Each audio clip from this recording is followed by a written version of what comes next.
Okay, this is attempt number 2. What I've done is I've reloaded the tool in the separate segments that doesn't have UVs on it. I've literally gone right back. So, if I remember rightly, I didn't have to lower the subdivisions down when I did this the first time on this particular model. So let's just copy this over. I've had to restart Zbrush to see if it sorts out this problem with UV master. So let's work on clone. Let's apply, protect, fill object, just like we did last time. Go to extract. Okay, we don't have the same. At least it's not switching between tools now, so that's a good thing. Shorten. Let's just make that smaller. Let's nip underneath to where it's not going to be seen. So the front is going to be seen more than the back. And let's. Whoops. Take lazy mouse off. Let's go down there. So I haven't taken anything off yet. Is that? Let's check. Can always go back later on and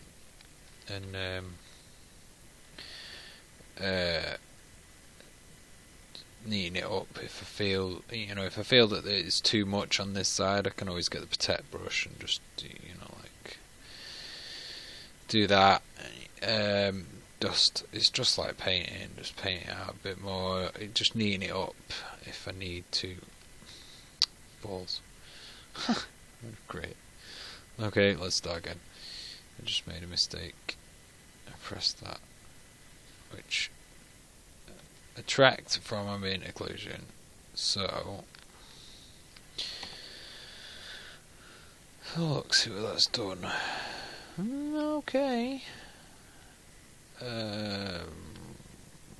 Yeah, I do need those bits chopping off, so that's handy. At least. Tell you what, let's attract up here. Oh, balls. Let's go in.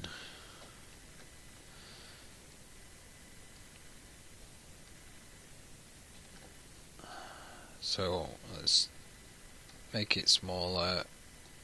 To single polygon. Okay, I don't have to be too neat. I'm just practicing it. Let's just see what it comes out like. So let's paint in down there. This is a total accident just because I pressed that button.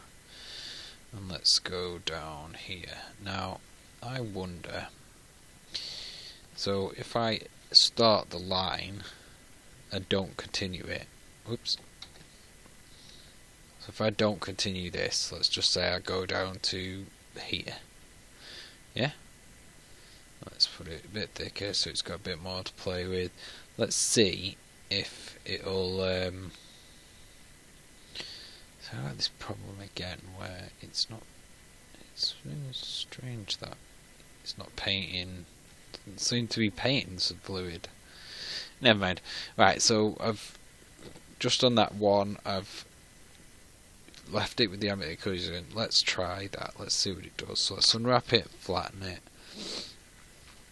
Okay, cool. So the ambient occlusion has pulled this bit out here. What's interesting is, so this one is the one where I put the slit up the side. Yeah. So that's there. This is the back, and this is the front. So I didn't split the front at all. So it's come down this line as far as I've made the selection, and then it's sort of veered off and then cut a bit more out of there. So it's sort of gone along the right lines. This is the one where it's not. Let's unflatten it. So if we're looking at it, this was the one that had. So let's do that. That's interesting. Let's flatten. Tell you what, let's check seams. Do it that way. You see how it's come down where I've started, and then it's bridged off. It's very strange how it's done that, though. Obviously, this is why people don't use UV, or sort of give you warnings about UV Master. It has, though. It sort of split that up there, which has made it easier to flatten that out, and it's obviously cut it along the bottom. The other one, which is the messy one, the one that I've not done anything with, has sliced along the top and totally left the bottom. So it's cutting into the side that you really don't want to be cutting into. And I mean, the only difference I would make, and I think I am going to make, is I would take this out here and put that on the inside here, so that it's still splitting this into a segment and being able to flatten it out. But you see that I need to find out, it'd be easier if I could get in and just separate all this off from this here.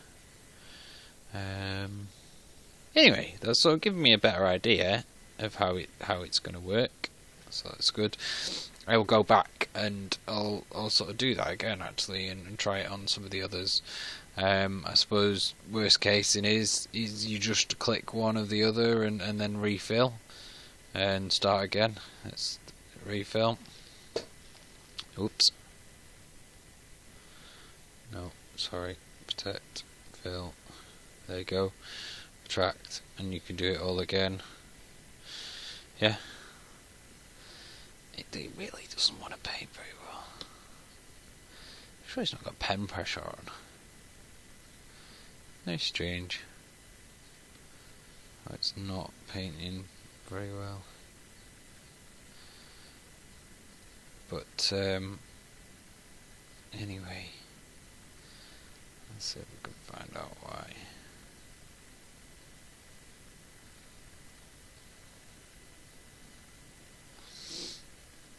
Okay. So what I'm going to do is I'm going to do this method on all the other pieces, and then unwrap, flatten, copy, check the seams and everything. Then when I'm happy, I'll copy them onto the working pieces, which are these. You can see I've got the subtools and everything. Obviously I can't see all the other pieces, so it's all the other pieces are hidden. There you go. Okay, so that's what I'm going to do, and then once I've completed all that, I will unpause the video and show you what I've done. Right, just a quick point I wanted to make was I've just copied the UVs onto. Let's show you. Right, I've just copied the UVs onto this. You'll notice that if you have UVs copy on a mesh in Zbrush, you better use that morph UV, and it shows you the UVs all flattened out. Leave it 1024. Okay, so if we go to the next subtool, down, and then go to the UV map, you'll notice it's greyed out and you can't press it, so it doesn't have any UVs on it. Okay, just wanted to make that point. Right, a little trick as well, so I'll just put a tract on. So if I start painting down here and come up and hold the shift button, I can go straight from the top to the bottom. From the bottom to the top of the model. Okay, and I've done that because that line is parallel to the lines of my canvas. Okay, if my model was this way, and I started here, and then went down and then held it, you see it wouldn't follow the bend of the model. It's still trying to go straight up and down. Okay, so what I've had to do is I've had to literally just get that in the right place, about there, and then hold shift straight up to the top. Okay, but you can only do that if it is parallel. So obviously that curvature in the model means that it's not parallel to the lines of the canvas. You can also do it that way as well if you wanted to do it that way. You just have to twist it a little bit like I'd say roughly there. Let's have a go like that. Hold shift. There you go. It's not bad. Just to get a straight line going across. This may be why people don't use bloody UV Master in ZBrush. Right, I've literally just copied from here. Let's see if we can actually get this. I can't see this either. Can't see it. Nothing on the screen. I don't understand. It's just all disappeared. I've just copied the UVs from here. Let's see if I can flatten anything. Can I? No. Great, that's probably crashed it now. Basically, I copied my UVs from this piece onto and pasted it onto the mesh that it belonged to. I pressed the morph button and it morphed it out as flat, and then I've gone to move the screen to put it in the center, because it's morphed it from the middle of the screen where the object was, and it morphed it into the flat UV plane, which actually was off the screen. So I've gone to move the screen, now I can't actually see anything. Wow. Okay, so I can still see that, which is great. So if I unflatten, do I have the model? No, I don't. Why not? Press F to find it. Can't find it. How irritating.